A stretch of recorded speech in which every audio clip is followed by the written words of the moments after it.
Have you ever wondered why the New York City subway sometimes smells like burnt dust and metal? This is no accident.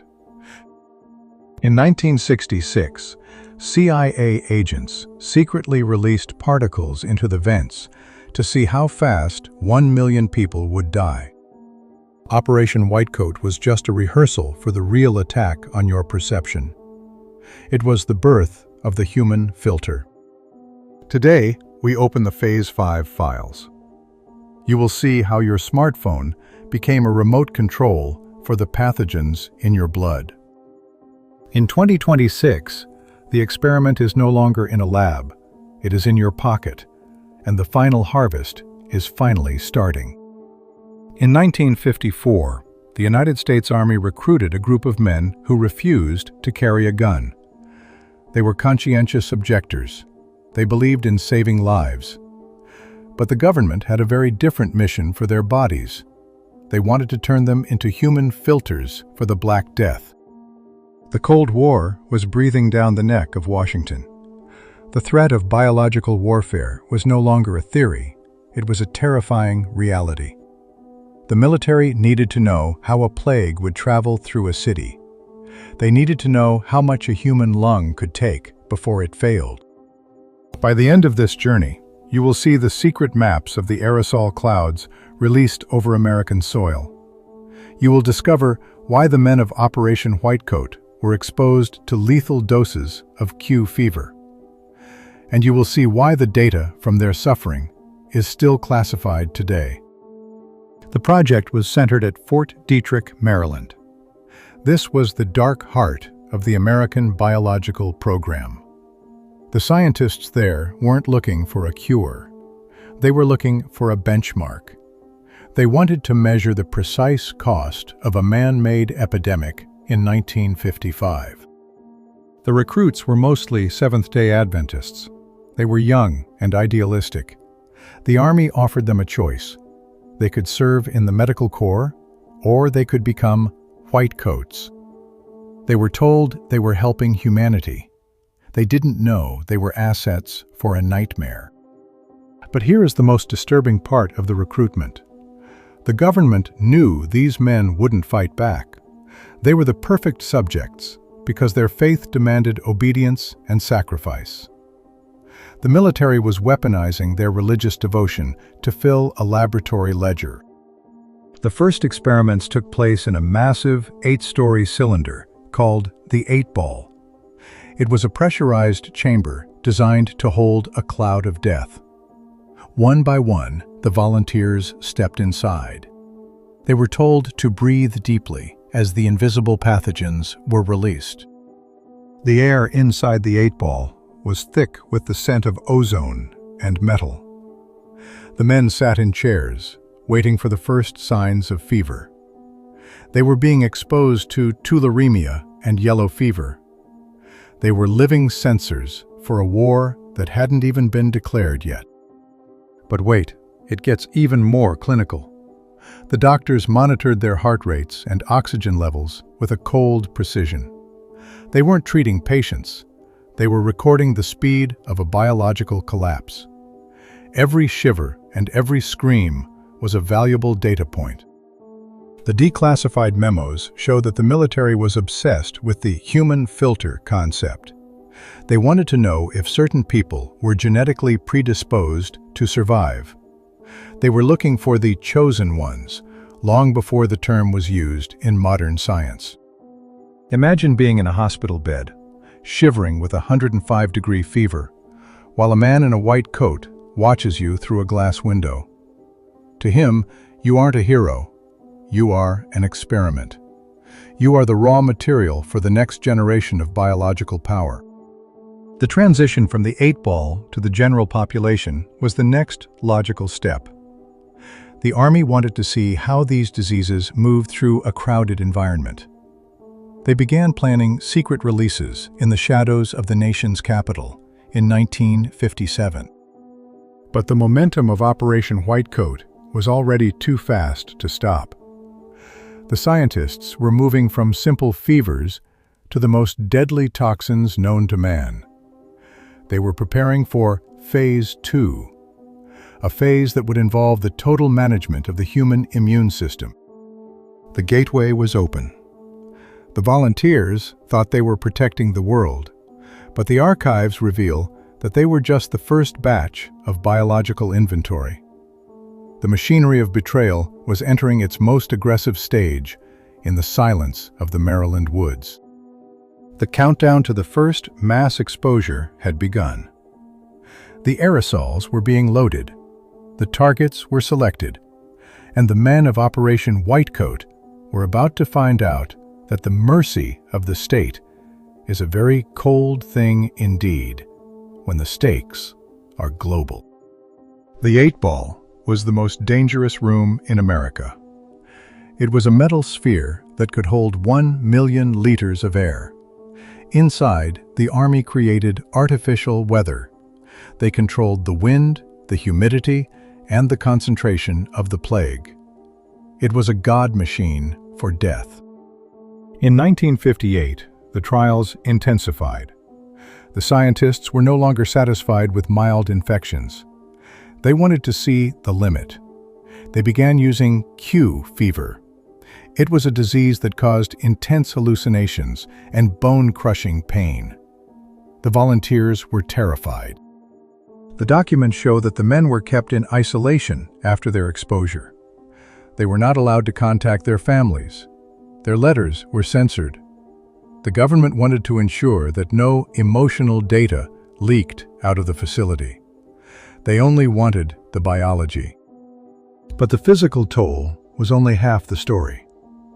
The psychological pressure was designed to break the volunteers' original identity. They were told that their pain was the only thing preventing a Soviet attack. It was a form of patriotic gaslighting that lasted for years. Then came the middle video revelation. The declassified files reveal that the Army was testing more than just vaccines. They were testing the aerosol delivery system. They wanted to know how many people they could kill with a single cloud from a high-altitude plane. The men of Operation Whitecoat were the targets for these mock attacks. They were positioned at different distances from the release point. The scientists were mapping the kill zone. They were using the bodies of their own soldiers to calibrate a weapon of mass murder. But wait, it gets even more industrial. The records mention a biological ledger where the value of each volunteer was tracked. If a man survived a lethal dose, his genetic data was shared with the CIA. They were looking for the resilient assets for Project Gabriel. The scientists were obsessed with the idea of a permanent defense. They wanted to create a soldier who was immune to every known disease. They were trying to rewrite the human DNA in a basement in 1960. They were building the first biological soldiers. But the volunteers were starting to ask questions. Some of them realized that the vitamin shots they received after the trials were actually experimental boosters. They were being used to test the long-term effects of multiple infections on the same human body. One man later recalled waking up in the middle of the night and seeing a doctor standing over him with a clipboard. The doctor wasn't checking his pulse. He was measuring the dilation of his pupils. The experiment never stopped, even when the subjects were sleeping. The tension inside Fort Detrick was rising. The scientists were hitting a wall with the current technology. They needed more data. They needed to move the experiments out of the sphere and into the real world. They needed a city to serve as their laboratory. They targeted the San Francisco Bay Area in 1961. They wanted to release a harmless bacteria to see how it spread through the fog. They called it Operation Sea Spray. It was the largest secret biological attack on a civilian population in history. The contrast between the mercy mission of the Whitecoats and the attack mission of Sea Spray is bone-chilling. The government was protecting one group while poisoning another. They were playing both sides of a biological war to ensure total dominance. But the Whitecoats were the key. Their blood was the only thing that could provide the data for the antidote. They were the sacrificial lambs for a civilization that was getting ready to live in a gas mask. The harvest was moving from the lab to the streets. The countdown to the modern era had begun. The human filters were being moved to secret villas for long-term monitoring. The military realized that these men were walking libraries of biological secrets, secrets that the state would kill to keep in the shadows. By 1963, Operation Whitecoat had become an industrial operation. The Army had processed over 2,000 volunteers. They had accumulated millions of pages of data on human suffering. But they were looking for something deeper than just a cure. The project leaders were fascinated by the spiritual resilience of the Seventh-day Adventists. They noticed that these men recovered faster from infections than non-religious subjects. They believed they had found a psychological signal that could be weaponized. The declassified memos show that the CIA took over the psychological monitoring phase. They wanted to know if religious faith could be installed into a soldier through chemical means.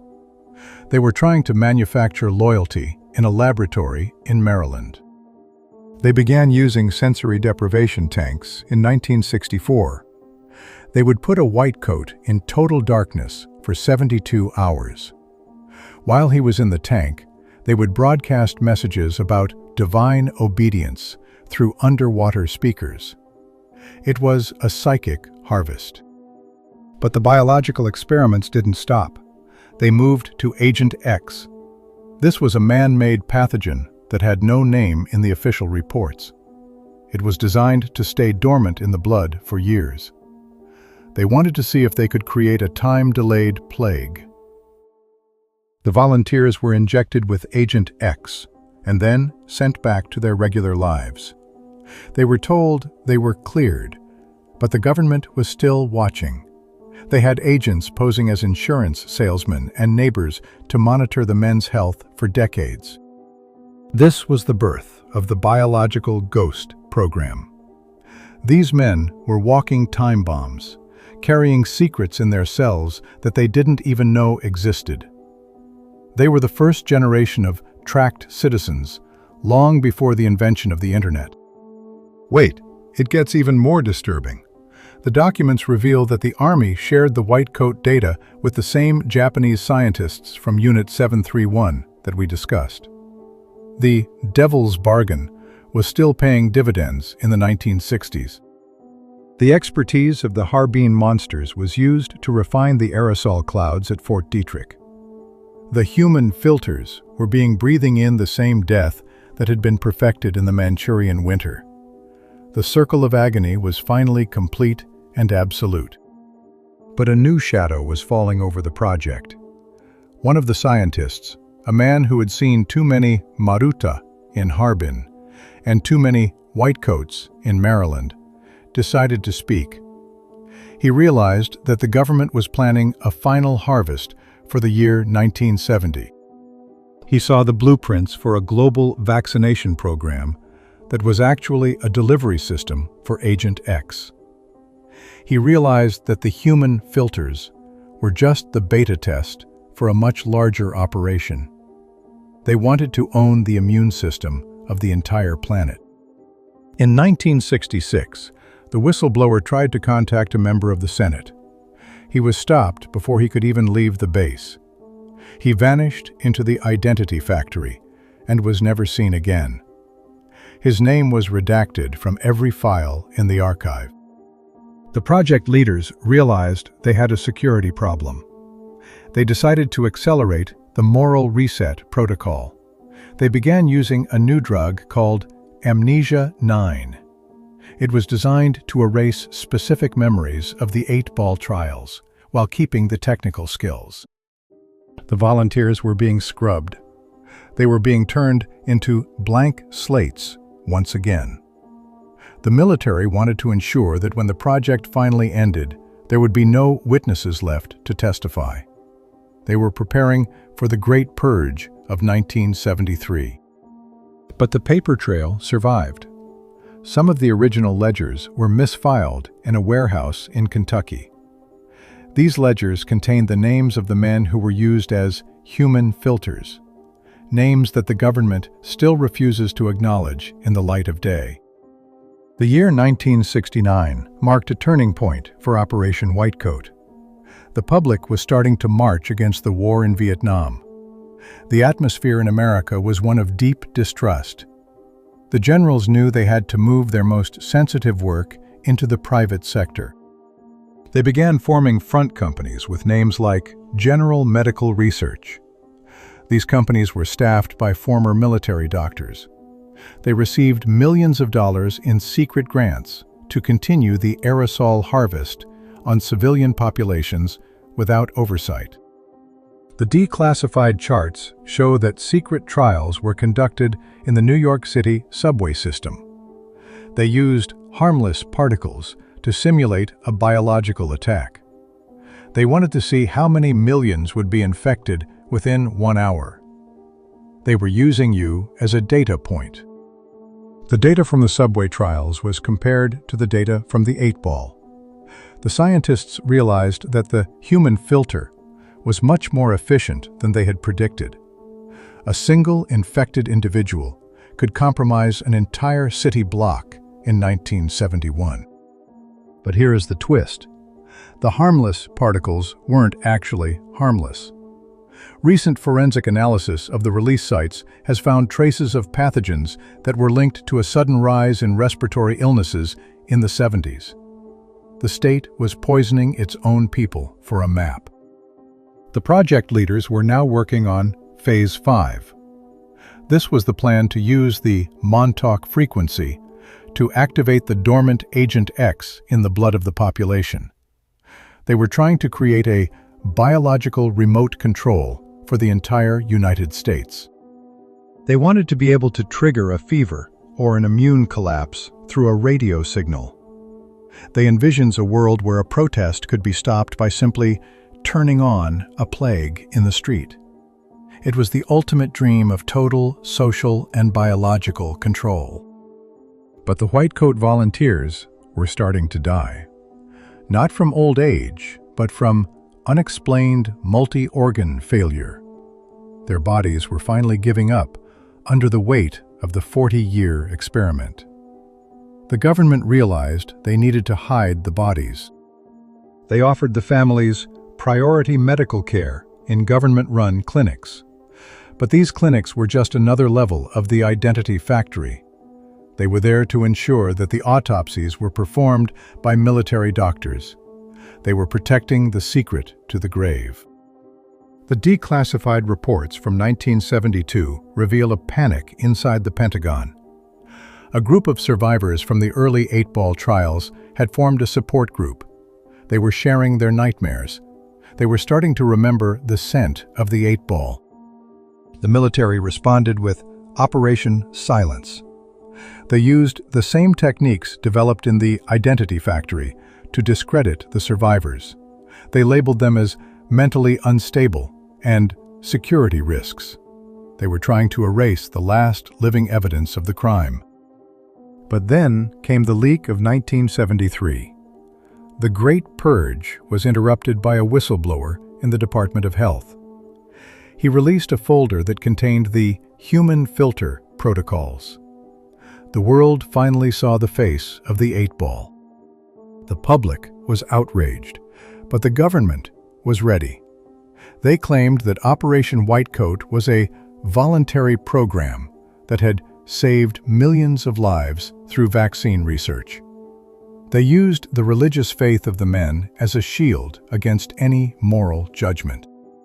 They convinced the media that the Whitecoats were heroes of science. They turned a biological crime into a patriotic myth. It was a masterpiece of perception management that successfully buried the dark side of the project for another 50 years. But as the files were closed, a final document was added to the vault. It was labeled Project Gabriel, Final Integration. It stated that the human filter data was now the foundation for the next century of conflict. The harvest was just moving to the next room. The survivors of Operation Whitecoat didn't just walk away from Fort Detrick. They carried the 8-ball legacy in their blood. By the 1980s, the generational impact was starting to show. Children of the volunteers were being born with unique immune signatures. The government realized that they had inadvertently created a new subspecies of human. These were people whose DNA had been tempered by the lab-grown plagues of the 50s. The biological ghosts were now a permanent part of the American landscape. Wait until you see the secret monitoring reports from 1985. They show that the government was still tracking these families through public health screenings. They were harvesting the DNA of the grandchildren of the original human filters. They wanted to see if the signal we discussed earlier was still active in the bloodlines. They were looking for the resilient assets to serve as the new elite in the event of a global collapse. The Adam and Eve protocol was being applied to your neighbors. But the trauma was also permanent. Survivors reported seeing shadow men in their rooms. They heard the hum of the 8-ball in their sleep. The CIA files suggest that these weren't just hallucinations. They were echoes of the Montauk frequency. The project had successfully fused biological torture with psychological engineering. The men of Operation Whitecoat were the prototypes for the modern subject. A person whose body and mind are both owned by the state through a series of invisible contracts. But here is the most heartbreaking part. Most of the Whitecoats died believing they were heroes. They never knew that their data was used to develop the very weapons they were defending against. They were the janitors of agony for a system that hated them. By the 1990s, the declassified secret was starting to leak into medical journals. Scientists found that the vaccines developed during Whitecoat were actually multiphasic tools. They had a primary purpose of protection and a secondary purpose of control. This research moved directly into the hands of the global pharmaceutical giants. The identity factory was no longer a military secret, it was a corporate strategy. The methods of Harbin and Maryland were now being sold to you as personalized medicine. The transition was total. The human filter was no longer a man in a sphere. It was the algorithm that analyzes your blood test. The 8-ball was no longer a building. It was the digital network that tracks your every breath in 2026. The declassified memos from 2010 suggest that the final harvest was scheduled for the mid-20s. They were waiting for a specific technological breakthrough that would allow them to activate the signal on a global scale. We are living in that breakthrough right now. The identity factory has moved into the cloud. Your immune system is being monitored by the same agencies that planned the ghost planes of Northwoods. The bad blood of Tuskegee is in your digital file. But the biological ghosts are starting to wake up. They are finding each other in the archives. They are recognizing the patterns of the 8-ball in the modern world. The memory of the human filters is starting to burn through the amnesia 9. The secret was never about a vaccine. It was about the realization that history is a circle of betrayal. We are the cargo in a train that was fueled by the screams of 1954. And the train has reached the final platform in the dark. Are you ready to see who is waiting for you in the Bone Lab? The next chapter reveals the connection between the human filters and the final phase of Project Gabriel. The file is glowing on the horizon. Today, in 2026, the 8-ball is a rusting monument to a war that never ended. But the signal 0 is stronger than ever. The declassified charts show that the data from Operation Whitecoat is the OS for the modern world. We have built a civilization on the screams of the human filters. Every time you check your heart rate on a smartwatch, you are sending data to a system that was calibrated in 1955. The identity factory has achieved total integration. But there is one more thing you need to consider. The original White Coat report mentioned a final filter. It was a biological marker that only appears in the blood of those who have been reset. The military believed that this marker was the key to eternal loyalty. Recent leaks from the European Security Archives suggest that this final filter has been found. It is being used to sort the global population into subjects and owners. The empathy-free elite from Montauk are using the White Coat blood to build their new world. The train to the stars has left the station, and the human filters are the fuel. The cargo is the truth. But the question is, are you ready to see the face behind the mask? The final stop is here, and the declassified history is about to dismantle your reality. Everything we have uncovered points to a single, terrifying conclusion. The war that started in Harbin and moved to Maryland never ended. It just went under your skin. It became your DNA. It became your future. The factory is still running in the light of day. The documents they tried to burn are finally screaming in your pocket. And the truth they tell is about to dismantle the history of the human race.